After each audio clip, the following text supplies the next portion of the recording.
Tel qu'annoncé précédemment, nous allons maintenant procéder au débat de fin de séance. Le premier débat portera sur une question adressée par M. le député de Pontiac à M. le ministre de la Santé concernant la crise majeure dans la région de l'Outaouais et l'exode des médecins en raison du projet de loi numéro 2. Je vous rappelle que, conformément à l'article 310 du règlement, le député qui a soulevé le débat et le ministre qui lui répond ont chacun un temps de parole de 5 minutes et le député a ensuite un droit de réplique de 2 minutes. Monsieur le député de Pontiac, je vous cède la parole pour une durée de 5 minutes. La parole est à vous. Je vous remercie, Madame la Présidente. Je remercie le ministre de la Santé de sa présence ce soir. Il y a quelques semaines, Madame la Présidente, j'ai pris parole dans cette Chambre, puis je vous disais que toutes les journées ont une personnalité un peu différente ici à l'Assemblée nationale. Et aujourd'hui, on a eu toute une journée. D'un côté, il y a le budget fédéral, que tout le monde ici suit avec attention. Et probablement que le cabinet du premier ministre est content que c'était jour de budget fédéral parce que ça occupe une partie de l'attention médiatique. Mais en même temps, il y a eu toute la saga ici à l'Assemblée nationale autour de la députée de Saint-Lambert. Laporte, Madame la Présidente. Est-ce qu'elle reste, est-ce qu'elle quitte? Est-ce que le premier ministre tolère ou éjecte sa députée du caucus? Et ça, Madame la Présidente, c'est un peu le symbole de la politique pure, ce débat-là. Mais pendant ce temps-là, il y a des gens, il y a des citoyens, il y a des patients qui, chez eux, ce soir, sont inquiets.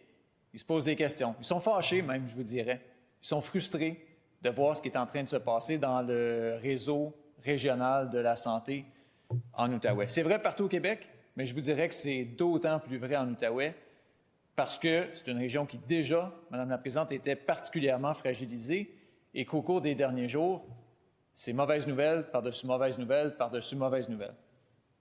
Depuis 4 jours, les résidents de ma région ont vu 4 chefs de service démissionner de leur fonction de chef de service. Certains d'entre eux ont démissionné complètement, ne pratiqueront plus du tout en tant que médecins dans la région.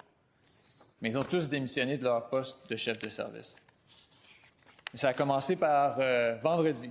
Le docteur Éric Bégin, qui était le chef de service de la chirurgie au CIS de l'Outaouais. Docteur Bégin, qui était quelqu'un qui avait pratiqué dans 5 hôpitaux dans la région, dans les hôpitaux urbains, les hôpitaux ruraux. Il a dit la chose suivante: « La loi 2 va directement à l'encontre de mes valeurs personnelles, professionnelles. » Il a plaidé que c'était avec une infinie tristesse qu'il posait ce geste, que c'était extrêmement dommage et que la loi, adoptée par Bayon, par le gouvernement, aura des impacts directs sur l'unité qu'il dirigeait. Et Madame la Présidente, si c'était juste le docteur Bégin, ça aurait été une chose. Mais le docteur Bégin a fait part qu'on attendait des recrues pour l'été en chirurgie. Un chirurgien qui pratiquait en France, qui ne viendra plus se joindre à l'équipe de chirurgiens d'Outaouais. Un autre chirurgien originaire de l'Outaouais, Madame la Présidente, qui était en train d'avoir une formation complémentaire au Manitoba pour les chirurgies colorectales, bien, il ne viendra pas, lui non plus, dans la région. Alors, si vous êtes patient aujourd'hui et que vous attendez une chirurgie colorectale, qu'est-ce que ça vous dit, ça? Si vous êtes patient aujourd'hui et que vous êtes parmi les 1000 patients de la région qui attendaient une chirurgie générale, qu'est-ce que ça vous dit, ça? Ça vous dit que votre espoir d'avoir un chirurgien qui arrive dans la région, bien, il diminue à vue d'œil. Et ça, c'était vendredi. Dimanche, le chef de service en anesthésiologie, le Dr NSI, pratique dans la région depuis extrêmement longtemps. Ça, vous vous souvenez, c'est le médecin qui était incapable de travailler par moment en Outaouais là, et qui allait jusqu'au Saguenay pour travailler. C'est le chef de service en anesthésiologie. Il dit « L'adoption de la loi 2 sous Bayon a été le coup de grâce. » Et il dit qu'il va se tourner vers l'Ontario et d'autres régions. Lui, il ne pratiquera plus du tout. Après ça, le docteur Lionel-Ange Pungi, chef du département d'obstétrique et gynécologie, fait le même constat, Madame la Présidente. Et là, aujourd'hui, la chef de service en oncologie, la docteure Soud, Et je n'ai pas besoin de vous dire, Madame la Présidente, tous les témoignages qu'on a vus à propos de la Dr Sood aujourd'hui, c'est un médecin extrêmement apprécié. Mais derrière ça, il y a des gens qui se posent des questions. Est-ce que mon médecin va quitter? Est-ce que je vais être capable d'avoir une chirurgie si j'en ai besoin d'une? Est-ce que mon médecin va se tourner vers la retraite? Est-ce que mon médecin fait partie de ceux que Doug Ford a approchés, que Susan Holt a approchés?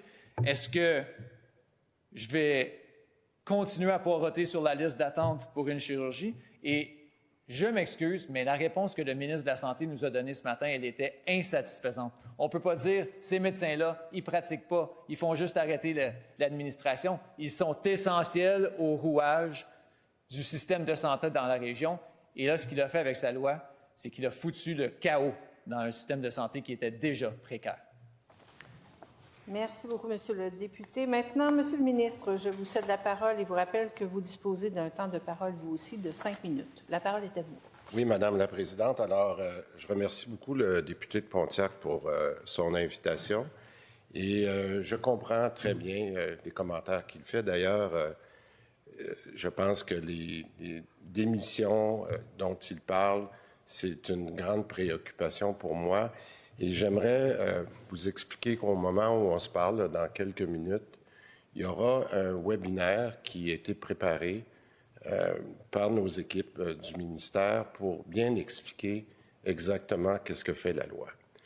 C'est malheureux, Madame la Présidente, puis je l'ai expliqué plusieurs fois au cours des dernières semaines, que le rôle des deux fédérations, Fédération de médecins spécialistes et des Omnis, le rôle était de bien expliquer le projet de loi. Malheureusement, durant l'été, Madame la Présidente, les deux fédérations ont décidé, puis c'est leur choix, de dire on n'est pas d'accord avec le projet de loi et on ne participera pas à la discussion.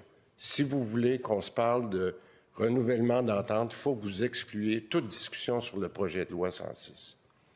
Madame la Présidente, je ne suis pas certain que c'est la meilleure façon d'informer les membres. Alors, malheureusement, on a passé tout l'été à discuter des choses accessoires, mais pas de discuter du fond. Puis j'inviterais les gens qui se questionnent sur la vision que nous avons de ce projet de loi-là, d'écouter une entrevue qui a été donnée aujourd'hui à la commission qu'on appelle la commission Normando, j'oublie le nom, Ferrandaise. J'allais dire Fernandaise, mais c'est Ferrandaise, mais plus. Et les deux animateurs ont interviewé un médecin à la retraite et à qui ils nous ont demandé, mais qu'est-ce que vous pensez, vous, de cette loi-là? Puis il a dit, non seulement je suis un ancien médecin, mais j'ai été aussi gestionnaire du réseau. Puis il dit, je souscris à 150% des mesures qui sont mises dans cette loi-là. Parce que quelle est la vision que nous avons, Madame la Présidente, avec cette loi-là? Pour la première fois en 50 ans, depuis que M. Castonguay a mis en place la Régie de l'assurance maladie, c'est de s'engager, avec l'aide des médecins, à prendre 100% de la population en charge.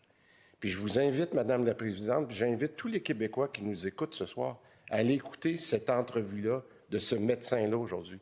Parce que c'est difficile pour des collègues médecins de venir parler contre la loi en ce moment. C'est très difficile pour eux, puis je respecte ça. Mais il y en a un qui le fait en ce moment parce qu'il est à la retraite. Donc, il n'y a pas de danger d'avoir de conflit avec ses anciens collègues. Mais je vous invite à l'écouter. Alors, aujourd'hui, et c'est ça que j'ai pris comme engagement, et c'est ça que mes collègues font. Au moment où je vous parle, là, il y a un webinaire qui se prépare pour dire à tous les médecins qui vont vouloir écouter ce soir, entre autres à la FMSQ, de venir écouter c'est quoi vraiment que le gouvernement veut avec son projet de loi. Et pour vous dire pourquoi c'est surprenant un peu l'attitude de la Fédération des médecins, savez-vous ce qu'elle a dit la semaine passée quand on a annoncé le webinaire pour venir justement expliquer? Ils ont dit, on vous recommande de ne pas y aller. Allez pas écouter la version du ministère. C'est quand même assez incroyable. Ils n'ont pas voulu le discuter durant l'été. Et on arrive au moment où on passe la loi, de vouloir l'expliquer aux médecins, et ils se font dire par leur fédération, non, c'est dangereux d'aller là. Allez pas écouter les explications qu'on vous donnez. Bien, Madame la Présidente, je veux juste vous dire qu'il y en a au moins un peu plus que 1000 qui ont décidé de venir quand même, qui se sont enregistrés comme médecin ce soir pour venir écouter. Et moi, je dis aux médecins de l'Outaouais, je trouve un peu déplorable, puis je comprends votre frustration, là. Tout le monde a ses raisons de pouvoir s'objecter à la loi, mais il y a une chose, de prendre la décision de quitter avant d'avoir toute l'information, moi, je trouve que, et c'est ce que je dis depuis longtemps, on aurait dû être capable d'expliquer ça aux fédérations pour qu'ils l'expliquent à leurs membres. Ça n'a pas été le cas. Alors, Madame la Présidente, moi, j'invite les Québécois, encore une fois, à aller voir. Le site va être disponible après jeudi, parce que ce soir, on rencontre les gens de la FMOQ. Mercredi, on rencontre ce soir, la FMSQ, je m'excuse, et demain, la FMOQ.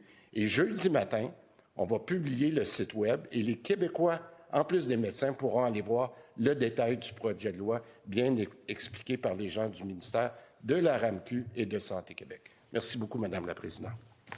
Merci, Monsieur le ministre. Bon, nous sommes rendus maintenant au droit de réplique. Je vous cède la parole, Monsieur le député, pour 2 minutes.